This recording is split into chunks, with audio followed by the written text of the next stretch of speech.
presentation. Okay, my name is Fonseca. I'm a graphic designer and a professor at the University of Aveiro in Portugal. I'd like to present you an intervention I made with my students in Instituto Politécnico Castelo Branco, also in Portugal, about a reflection we had about the use of AI in graphic design. That is quite a hot topic in our area. And I'm going to present you the intervention we made with the main idea, main concept of if AI was to be of mandatory use in graphic education, at least in a specific class, and how that what implications could that have in learning of design and practice-based classes in general. So, into next, into the next 20 minutes, I want to answer 3 questions. First, what is the problem we face in design education today when generative AI has become unavailable, but its place in our curricula remains ambiguous?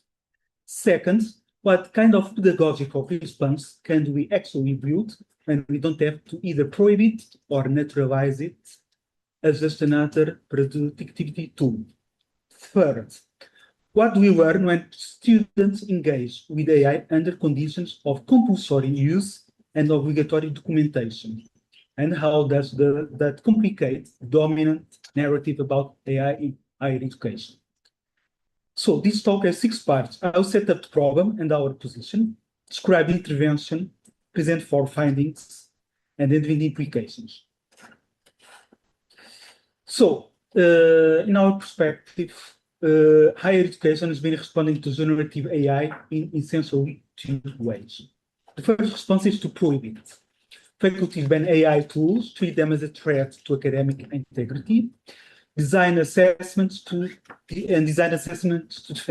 defeat them. The result, of course, is not that students stop using AI. It is that they stop telling us how they're using it, so its use becomes covert. Second response is to naturalize it.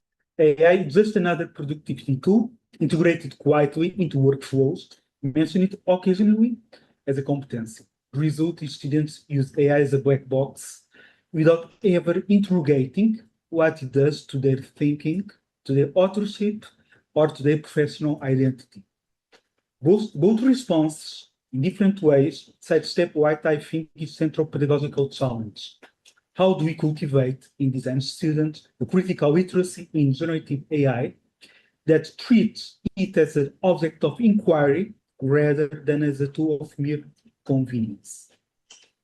So our position and working hypothesis behind the intervention I'm about to describe is that the question of AI in design education is not whether to use it or not, but to position it pedagogically. If AI is to become an object of critical inquiry rather than a tool of convenience, 2 things have to happen. First, its use cannot be optional.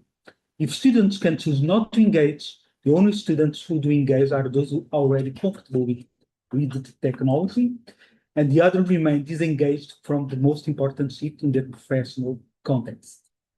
Second, its use cannot be opaque. If students engage with AI without documenting what they do, engagement remains tacit. And tacit engagement is not learnable in any rigorous sense. Our approach was, therefore, AI is mandatory, documentation obligatory. We'll see what that produced. So let me situate this very briefly. Literature on generative AI in design education has grown dramatically. A recent scoping review by Musenko documents a 6.4-fold increase in publication volume since ChatGPT was released. But some review concludes that the field is theoretical thin and methodological nascent.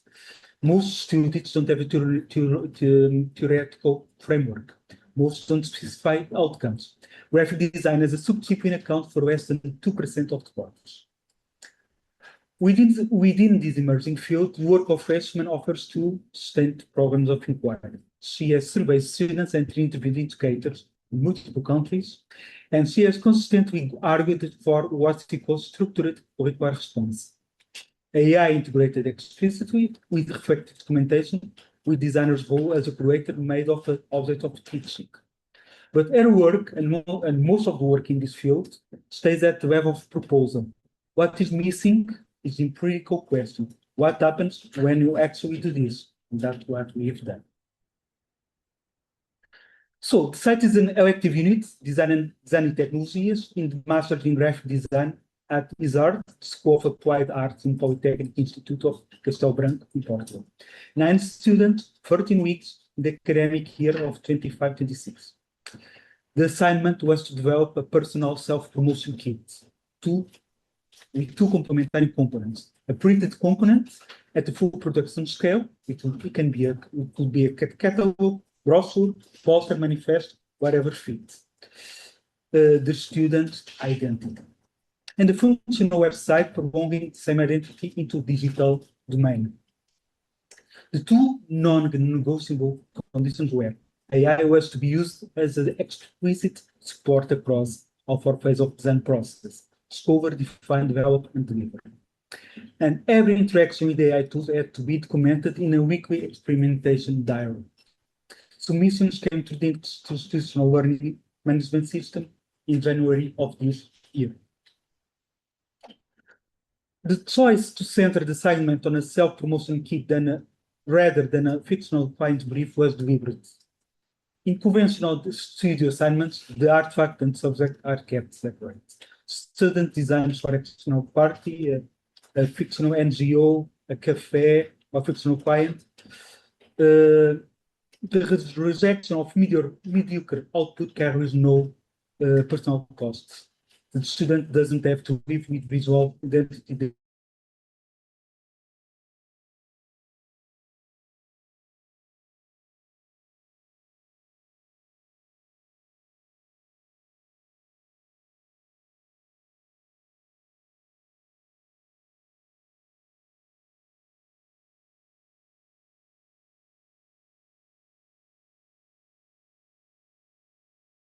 The result of acceptance rises.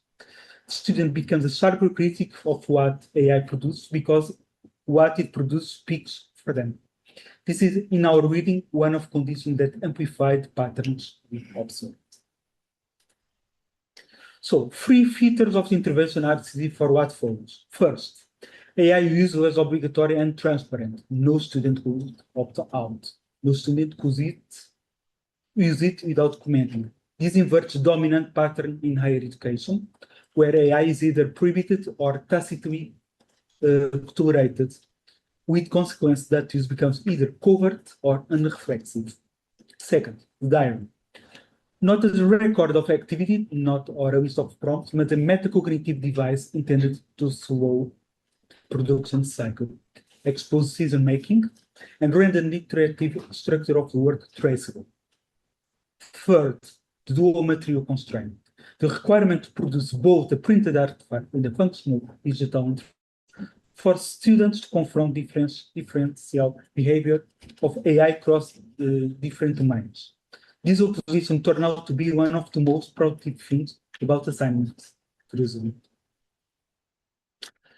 The corpus consists of 9 technical critical reports and 9 experimentation diaries, approximately 31,700 words of textual material, produced by the students and used here with their individual informed consent. All students consent on this presentation. Their citations and these citations are all anonymous. The analytical method is reflexive thematic analysis and use 6 ways: familiarization, inductive coding, candidate teams, review, consolidation, and write-up. I want to underline one thing. This is a constructivist tradition. So things are not discovered, they are constructed by the analysts during the observation and engagement with fonts. I must say that I am in this study the designer of the intervention, the vector, and the analyst. The risk of that conception of concentration of folds are real, and address them in the paper. So the things that I'm going to present to you are my own view, my own construction of the analysis and data finding. So the four themes were raised on the analysis. They are presented in the order in which they are structured in design process for students from initial encounter with AI to retrospective evaluation. Each theme named the dominant pattern. Internal variations are retained within the analysis. So I'm going to focus on those four themes. The first theme is that across corpus, students consistently describe AI as something that supported the organization of their thinking. Structuring of inquiry idea, the accelerated exploration of conceptual possibilities. Nothing new here yet. AI is positioned as an eye to ideation, not as a producer of outrow decision. The vocabulary the students use is all very similar. Structuring, verifying, accelerating, exploration. The repetition across distinctive voice is itself part of finding. They reach all these elements by their own. One of my students put it most directly. The tool, in his words, acts as an instrument for organizing thought, not for generating concepts. This confirms what literature says about AI as a thinking partner in design. Comprehensive real, but depth of which framing is internalized varies. Some students adopt vocabulary functionally, others elaborate its implications. The second theme is where the corpus most clearly departs from the dominant narrative about generative AI. Industrial accounts of AI consistently describe acceleration, speed, efficiency as a primary force. Even critical accounts that warn against uncritical adoption do so by reference of AI's excess of fluency. They worry that AI is too easy, too smooth in graphic design. However, students in this corpus describe a markedly more uncomfortable experience. AI, far from accelerating the work, often slowed it. Far from removing struggle from design process, it introduced new forms of struggle, versioning loops, prompt formulation, repeated rejection of generated material. One of my students put that more clearly. In quotes, I often spent more time on AI than producing from scratch. Another student says, the difficulty in the creative process, it took time to understand how to use it. So the pedagogical reason is not that AI is slower than expected. It is that mandatory engagement, when reflexively documented, transforms friction from an obstacle into a learning surface. The diary forces the student to translate the experience of misalignment into language, and in doing so to make it explicit, design criteria, preference, and intention that would otherwise have remained tacit.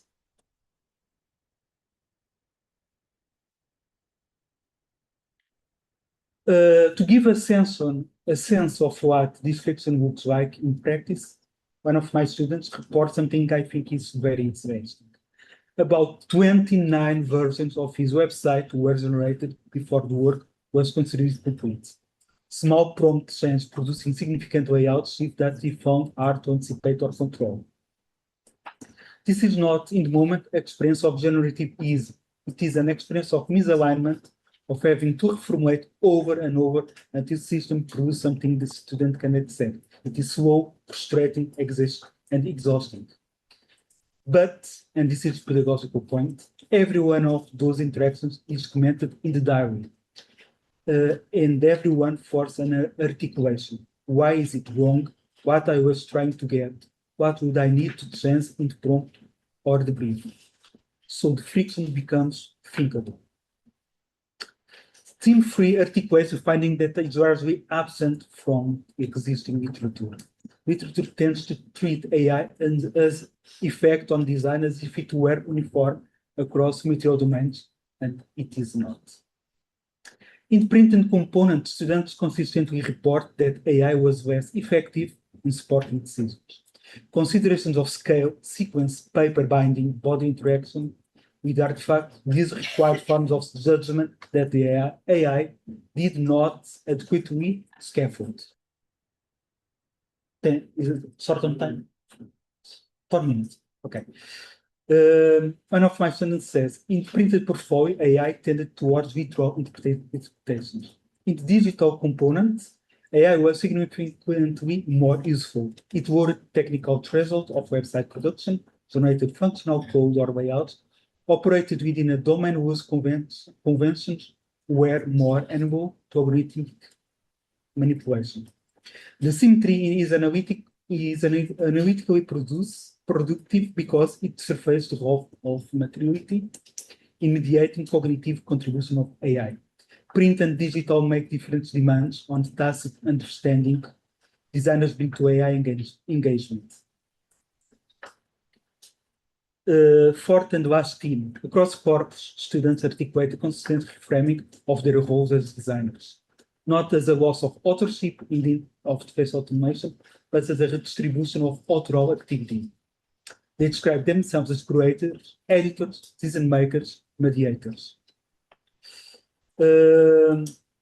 One of students says, designers' role will evolve from executor to curator, editor, and strategist.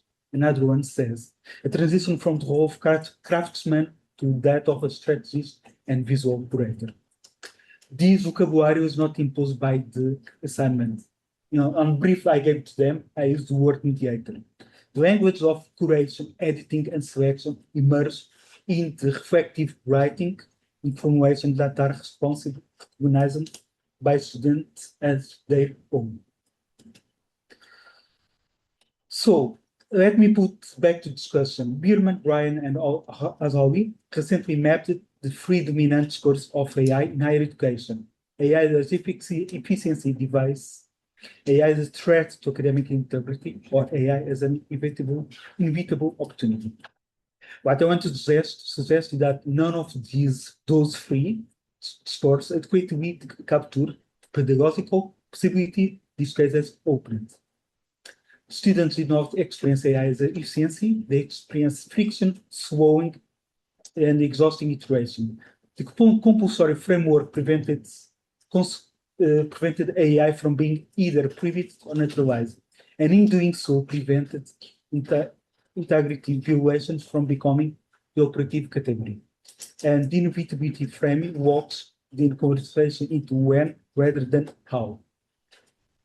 A 14th orientation organized around critical literacy and structured reflection deserves explicit articulation alongside three that were mapped on the literature. The present study is one empirical case for that fourth orientation. And thus, to conclude, three implications. First, for the field, the structured curricular response that literature has been calling for is implementable. It produces analytical rich material. It can be defended ethically and methodologically when appropriate procedural commitments are in place. Second, for our vocabulary, dominant rhetoric of AI as productivity device deserves complication. When AI is used is mandatory and reflexively documented, friction and soul engagement emerge as a primary pedagogical resource. Third, for AI literacy itself, the development of AI literacy in design education appears to enter neither the rejection of AI nor its naturalization, but its reposition as an object of design inquiry, something that designers think with and about, rather than something designer simply uses. So the study, it was a small study with the usual limitations associated with that. And I'd like your time for this presentation. Thank you.